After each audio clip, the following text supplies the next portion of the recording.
Hello and welcome to Switch On. I'm Annie Petts, your host. Today we'll be talking about student life within USQ and how they help the students at the university with life as a student, as well as going through the best parts of previous episodes. But first, let's talk about student life. Student life is tough for any student, but even more so for university students. Rachel Watson is here with me to explain how student life at USQ works and review the past year in student life. So Rachel, tell me, what is the job for the student life officer? So basically my job here at USQ is, as you mentioned, I'm under student life. So we provide any of the extracurricular activities for students outside their studies. So it comes under 4 pillars. So we do events, clubs, leadership and sport based here. Okay, so how do you go about helping the students online in comparison to students in person? Yep, so we do have obviously an online cohort and an on-campus cohort. So if a student is online, there's a couple of different aspects that they can take advantage of under student life. For example, one of them is we do run speed meets in regards to your courses. So say for example, if a student's an online student for a certain course, we do run speed meets where they can go around and meet other students that are also a part of that course. Cool. They also have options to take advantage of our leadership opportunities, so that's available to all campuses, all students, online and on campus. And there's also a lot of resources there in regards to developing their leadership skills. And of course sports, so we do take students away with us to go play nationals, and that's available to all students on campus and online. Oh, cool. How many events have you had around the university?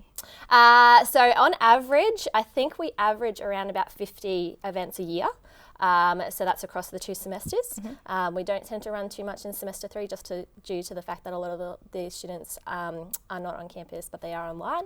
But we average around about 50 a year. I think our best is about 62 in 1 year, just depending on what's going on at that time. And how's the turnout? How many people come? Yeah, so we do have a range of different, I guess, depending on the event. So something like our Student Life Expo, which is probably one of our biggest events in semester 1, we can get upwards of 500 students to come to that event. Whereas we do cater to some more specific areas, we might get about 20. Okay, so what's your favourite event that has been hosted? I think possibly the Student Life Expo or Stress Less Week, purely for the fact that, Stress Less Week, we run different activities throughout each day. And it's revolving around that stress less. So things like mindfulness, colouring in and using your hands, just taking your mind off and taking a step back on your studies, but being able to refocus then after that. That's our main focus for that event. And obviously Student Life Expo, because it's a massive event. It's a huge event, so it's a lot of work for us, but the outcome and the positive feedback make it worthwhile. Amazing. Yeah. What's the best part about being an officer for student life? I think the best part about it is the work that I do. So obviously it's all about enrichment engagement. So it's about enriching the students' learning or time here at university. So it's about giving them the skills to go out into the workforce as well. So anything outside those academic skills we kind of provide for them. So, and I think as well, the best thing about it is, like, I've seen students when they first come in here in their first year of university might be a bit timid, and then I've also seen them graduate at the end of it with the job that they desired. So you're really kind of part of that student's life from the get-go, because they're the first people you meet in orientation is us, through to the end of their academic career here at USQ as well. So that's probably the best part about it. Oh, that's amazing. Thank you so much for coming in, Rachel. That's all right. Thank you for having me. Anytime. If you're a student at USQ, make sure you call into Student Life and say hello. They'd love to chat about any concerns you might have for the upcoming year. Over the past 6 months, you've been watching us on Switch On, so we've put together a small compilation of all the best bits of Switch On for you to enjoy.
He was a talented triathlete with the world at his feet. Sadly, however, it was not meant to be. Adam Smitty had overcome a malignant melanoma once before. However, during a bike ride with his close friend, Mark Sharky Smoothie, he confessed he was not feeling well. Just over 3 weeks later, Adam passed away. He was in hospital for only 8 days. Adam's cancer had spread to his vital organs. He was just 26 years old. To honour Adam, in the same year, Sharky fulfilled one of his mates' unrealised dreams, riding 1,600 kilometres from Brisbane to Adam's hometown, Home Hill, raising $24,000 for cancer research in the process. This year, 42 cyclists joined the ride. It's a long, hard road to fight cancer. Are you up for the challenge? Remember, smile for Smitty. I'm Wendy Cox. We're a deli cafe as well, so we make absolutely everything here. We do sandwiches, we do homemade pies and lasagnas, cakes, we do catering, pretty much anything really. I love food. So yeah, today's charity is Water for the West.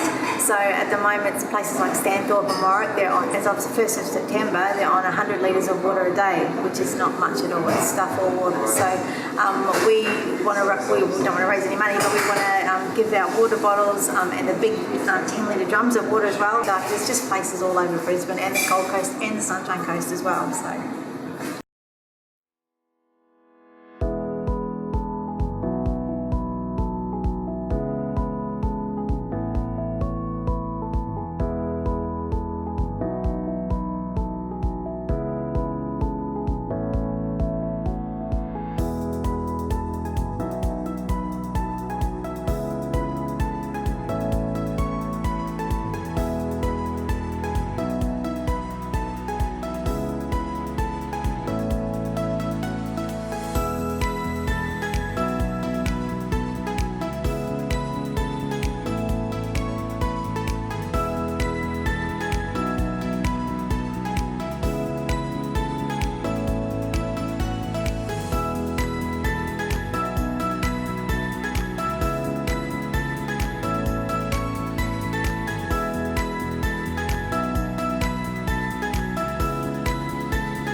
Hasn't the past 6 months been interesting?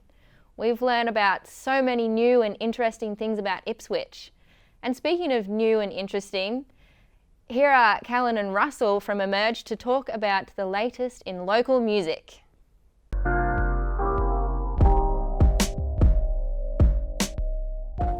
Hello and welcome back to another episode of Emerge, a show bringing you the best in Queensland music. My name is Russell Thompson. Joining me as always is Callan Lakuta. And before our last Switch On episode next week, we have prepared a little iteration of our world famous gig guide to keep you going up until then. What's happening this week, Callan? First up, on Wednesday the 13th and Thursday the 14th, UK indie rock band Gomez are celebrating the 20th anniversary of their 1999 classic album Liquid Skin, with 2 shows at the Tivoli. Doors are at 7:30 and tickets are still available for the Wednesday night show for $82.50. Save up your pennies for that. On Thursday the 14th of November, Hope D is playing at the Foundry, supported by Sid's Balcony and Lucy Francesca Don. Doors at 7:30. Tickets are $15 online and $20 at the door. Great lineup. Yeah.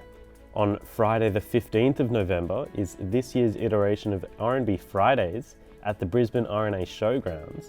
Performing acts include Janet Jackson, Queen, the Black Eyed Peas, Best Band, 50 Cent, Curtis Stone, Jason Derulo, and Fat Man Scoop. Fat Man Scoop 2010. Great lineup. Amongst many others, general admission starts at $150 and it kicks off at 3:30 p.m. and we'll certainly see you there. We'll definitely see you there. Also on Friday the 15th, Montaigne is bringing her Complex album tour to the Zoo with support acts from Miss Blanks and Stevie Jane. Doors at 7 p.m. Tickets are $47 with $1 of each ticket sale going to an NGO, Bush Heritage Australia. Montaigne is also playing a show on the Sunshine Coast at Soul Bar on Thursday the 14th of November with $41 tickets. And on Saturday the 16th of November, the Children's Hospital Telethon is taking place at the Fortitude Valley Music Hall with headlining act Ice House, joined by Geronimo, Shepherd and Ark. The event kicks off at 5 p.m. and tickets are $69. On that same Saturday the 16th, 4X presents Live at the Brewery with Holy Holy, Confidence Man, Custard, Mild Life, Good Boy, Nice Biscuit and First Page. The event will be the first time in 26 years that the iconic Queensland Brewery will be opening its doors. Kicking off midday, tickets are $80. And also on Saturday the 16th and on Sunday the 17th, Schema Festival will be bringing a huge lineup of 20 acts to the Valley Drive-In, Brightside and the Zoo, where an under-18s event will be taking place until 5 p.m. and then an over-18s show right after. To see the full lineup, including Ella Vice, Venice on Fire, and Tokyo Twilight, check out the schemacollective.org, and tickets are available from $58. Awesome lineup for that one. As a selection of gigs throughout the next week, make sure you check out our final Switch On episode as well next week, where we'll be talking about some of our favourite acts, venues and releases of the year. Until next time, bye. Thanks, Callan and Russell. If you want to hear more about the latest in new and local music, as well as emerging artists, listen to Emerge from 7 to 9 p.m. every Monday night. Well, that's all the time we have for today. To keep up with all the latest news, you can find us on social media at #SwitchOnStories and on Facebook and Twitter at SwitchOnStories. I'm Annie Petts, and you've been switched on.